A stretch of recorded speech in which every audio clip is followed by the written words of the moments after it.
Picture of Jesus is a little disturbing, wasn't it? A little disturbing. That was Jesus on the boat. I don't know if you probably got that, right? But it's just the whole thing. It's just like the emperor and stuff. Never mind. Those of you who have been keeping the eagle eye on the lectionary will have realized that we just heard the gospel readings for the last 2 Sundays as well as today. Partly because over the last couple of weeks we were focusing on the reading from Corinthians, from Paul to the Corinthians, writing about how we're parts of the body and love and all of that kind of stuff. And that actually kind of leads us to here. The reading for today from the gospel was the story of Jesus calling the first disciples. But I'd really like you to hear that story in the context of the 2 pieces of scripture we missed from the gospel over the last couple of weeks, which is Jesus preaching in the temple in his hometown, reading the passage about the Spirit of the Lord is upon me, and then saying stuff that people didn't want to hear and get thrown out of town.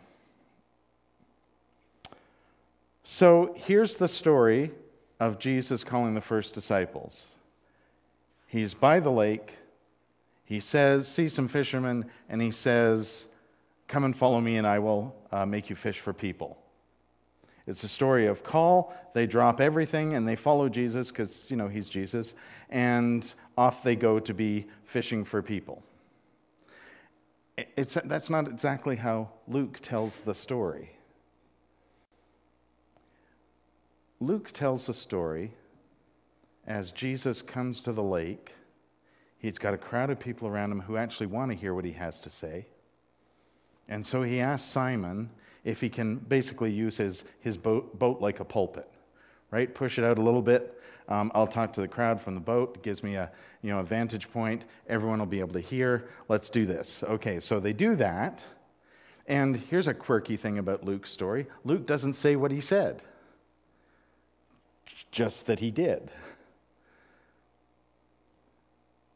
But then the disciples, those first followers of Jesus who heard what Jesus had to say, because remember, by the way, Luke is the one who has different names. The ones who are the chosen 12 are apostles. The ones who are just followers are disciples. And there were lots of those. So those people, they're there. He's finished talking. They're still there. He turns to Simon and says, go out and fish some more. Professional fishermen. Professional fisherman Simon says, already been out, didn't catch anything. No. Jesus says, no, go. Honestly, go. Go out to the deep water, throw your nets in, you'll catch something. You'll see. They go out, and of course they catch more than they could possibly hold in their boat. They have to call people to help them. It's a big catch. They come back in. Simon is so overwhelmed by this incredible miracle that just happened. I think actually the miracle was that somebody who didn't know anything about fish told them where to find them. But still, this incredible miracle happens. Simon's overwhelmed. Go away, Jesus. Obviously, you're a great and holy man. I am not. And Jesus says, nope, you're the guy. Come with me. You guys, you fishermen, we're going to fish for people. Come with me. And they drop everything and go and follow him. See, I think in part they drop everything and go and follow him because they know where they're going. They've heard Jesus speak. We don't know what he said because Luke leaves that out. But they heard Jesus speak. And then this amazing thing happened. Jesus told them to go to the deep water, and that's where they found stuff. They know where they're going. They're going with Jesus to the deep water. The deep water of life. It's a different kind of life. It's a different use of their skills, but nonetheless, it's the deep water. The thing about going to the deep water is you don't really know what you're going to find there. They didn't know they were going to find all those fish. You don't really know what's there. It's a scary place, going to the deep water. But here's an important thing to remember. Jesus is there too. That's the whole point of the training, right? They go off with Jesus and they learn how to Jesus. Right? It's a verb. They learn how to do good Jesusing. So in the deep water, they're okay. Well, you know what? The thing is, it's not so much that they're okay in the deep water. It's that they're not afraid. Right? The magic words of Jesus, don't be afraid. And it's not don't be afraid because, hey, there's nothing to worry about there. It's don't be afraid because I'm here. God is with you, whatever happens. Doesn't mean crappy stuff isn't going to be happening. Doesn't mean the sharks aren't going to try and get you. Doesn't mean that weird fish with the thing isn't going to try and bite you. There's still stuff in the deep water you don't know about. But don't be afraid because I am there too. And I've shown you how to be in the deep water. I've shown you how to engage it and to engage the people. Right? Jesus isn't interested in these fishermen bringing their nets and throwing the nets over people and just like grabbing a whole pile of people and forcing them to be followers. He's interested in engaging people in the deep water. Not just on the surface, but in the deep water. It's where we have to go. You can't live your life on the surface, right? We got to go to the deep water. And when you go to the deep water, there's all sorts of challenges. Sure there is, but there's also incredible rewards of going to the deep water. Especially when you know Jesus is there. Sometimes it's a struggle in the deep water. Sometimes our engagement with the things that are in the deep is not always positive. Jesus is still there, showing you how to handle that. Does that make it easier? Yeah, probably not really. It's still hard. There's still challenges. The point is, don't be afraid to do it. Don't be afraid to go there. It's definitely a challenge.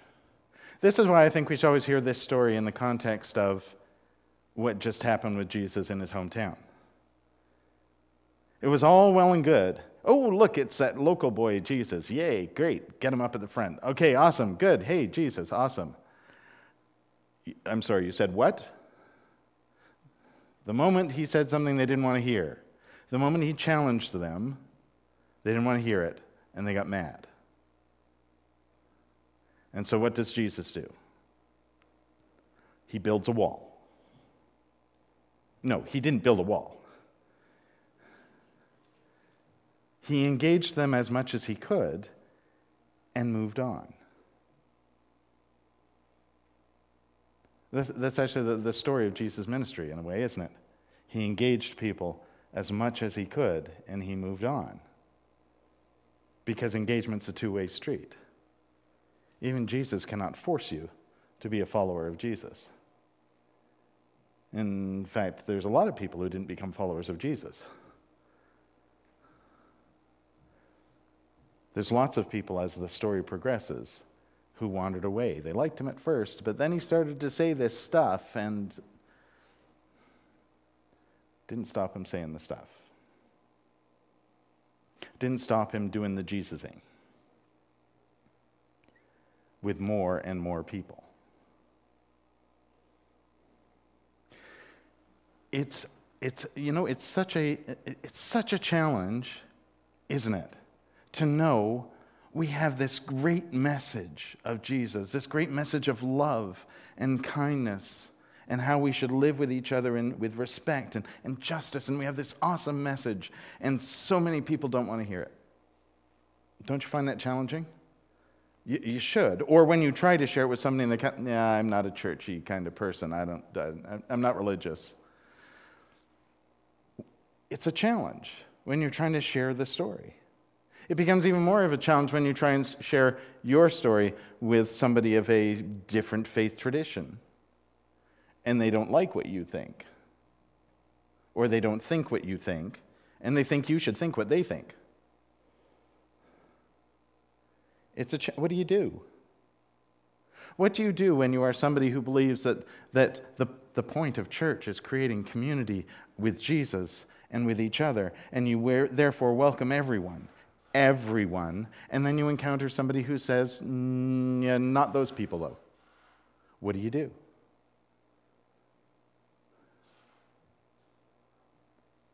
Well, obviously you beat them with a stick.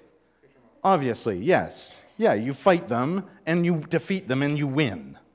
Obviously. No, you don't, though. And so often, that has been our story, historically. You don't believe what I do, so I will defeat you. In fact, I will not just defeat you, I will crush you, so that my way is the way that goes with everyone. That's not the way of Jesus. The way of Jesus is to speak truth and to move on. The way of Jesus is to share love and kindness, to bring healing to the broken and the sick. Not to demand that they believe something first, but to give them love and kindness. Love isn't about defeating your opponent. Love is about love. It's about sharing with others without the expectation that you're going to get anything back at all. When you go to the deep water, you don't go to the deep expecting there to be the disciples, those first disciples. I keep calling them that. The first fishermen that Jesus told to go and find fish, probably didn't even believe that they would, we'll give it a shot, but yeah, I don't know. They weren't expecting there to be anything there. And there was. It's no wonder they were amazed.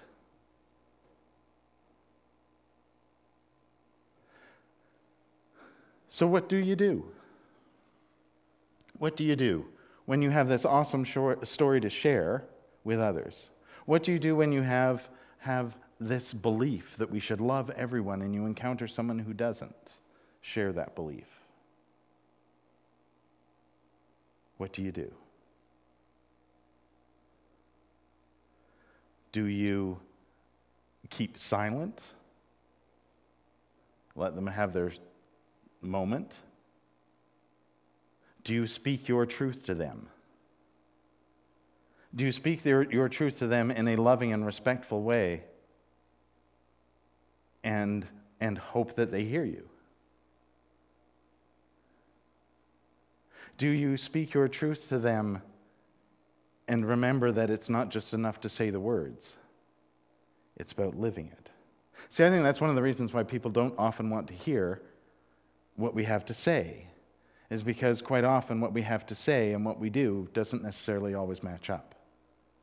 In fact, it has historically been that way so much, we almost have to overdo in order to be able to say.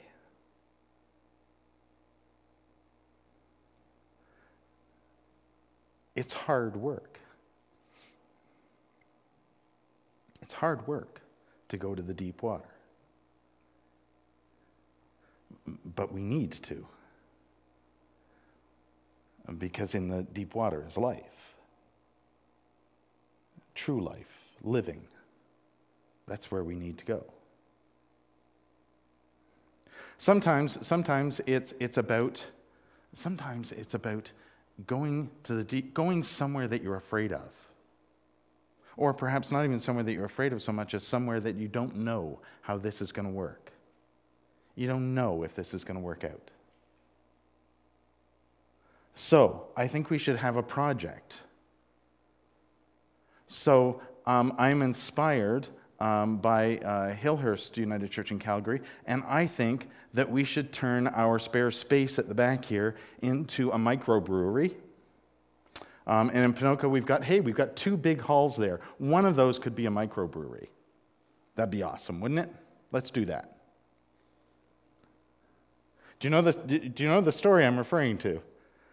John Pentland, one Sunday morning, got up in church and said, we're not really using that space and nobody's interested in buying it. Let's turn it into microbrewery. Ha, ha, ha, ha.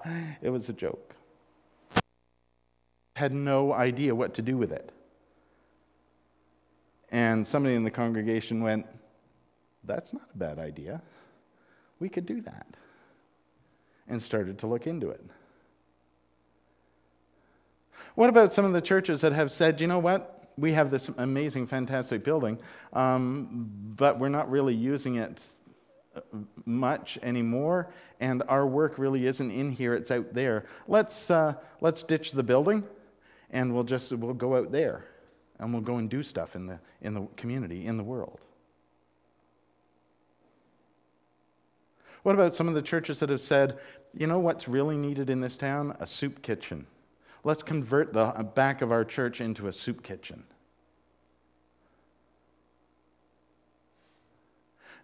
Let's do something crazy and see what happens. They're all examples of going to the deep. Doing something completely different. You don't know how it's going to turn out, but you think there's a mission there. And there's the key part. Is there being a mission there? A vision of how that one thing could share the story, could share love, could share what is our story with the community. In my head, I'm not really sure how a microbrewery does that. Except that it engages people, and engages people in a way that's sort of real world kind of way. Some of the other examples I give are a little bit more obvious. But see, that's the thing. Does it have to be obvious? Here's a challenge then to be thinking about. Let's think about the ways in which we engage the community.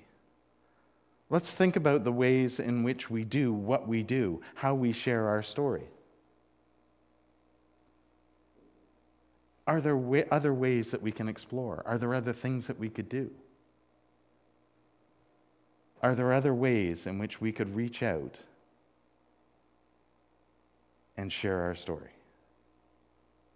Which is the story of Jesus, the story of sharing Jesus' love, of caring for others, of bringing justice and respect to how we live with each other, engagement with each other. Are there other ways? That's not to say that we aren't already doing lots of things. And the coolest thing, I always think the coolest thing is the ways in which we as a faith community reach out to the community well beyond what we formally do as part of this community. The people who are involved as volunteers and things, in doing things in the community.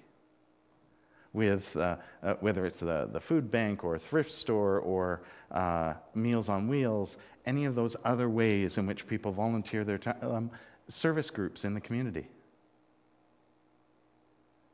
The ways in which what happens here, the message that is shared here, inspires people to reach out and do things for others.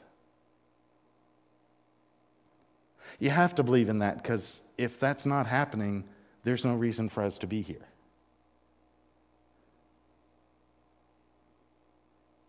Because otherwise we're simply sitting in a nice building for an hour on a Sunday morning and going away again. If we're not taking this message out into the world, we are not being a community of faith. So we are doing that, aren't we? We are doing that. We are living our faith. Please say yes really loudly. Yes. Okay, excellent, thank you. Now think about whether or not you said yes because I made you, or whether you actually believe that. Because that's the point. Is what we share here, and not just on a Sunday morning for an hour, the many other things that we do together if we're not sharing the story in a way that leads us to share it with others and engage others, and not just on the surface, but in the deep, then we are not doing what we need to be doing. And there's the moment in which maybe you want to think about, are there things that we could be doing? Are there ways in which we could be reaching out to the community? And here's the part about going to the deep. No idea is a bad idea. What we're looking for is the one that is part of our vision, part of our mission as a community. And not even just the one, but maybe the many. That's what we're looking for. See, I don't think that Jesus simply said, "You guys, now come with me," and they dropped everything. I think they knew where they were going. They knew they were going with Jesus. They'd just heard him talk. And they were going to the deep. And they were not afraid. They certainly didn't know what was there, but they were prepared to go and find out. And so they left behind this other stuff, took who they were, and went there. That's the call part of the story that means something to us. For some people, that might mean, I'm going to drop what I'm doing, I'm going to join a mission trip to somewhere else in the world. Because those things are valuable too. But for some people, it might simply mean, how am I going to engage my community, the place where I live, in a way that makes change happen, that makes love happen, that makes my community a better place? How can we best do that? Because that's the call. That's the call to the deep. To engage people, not just on the surface, but with meaningful engagement that is about love and caring and compassion, about respect and justice, about all of the things that Jesus teaches us to share. That's where we need to go.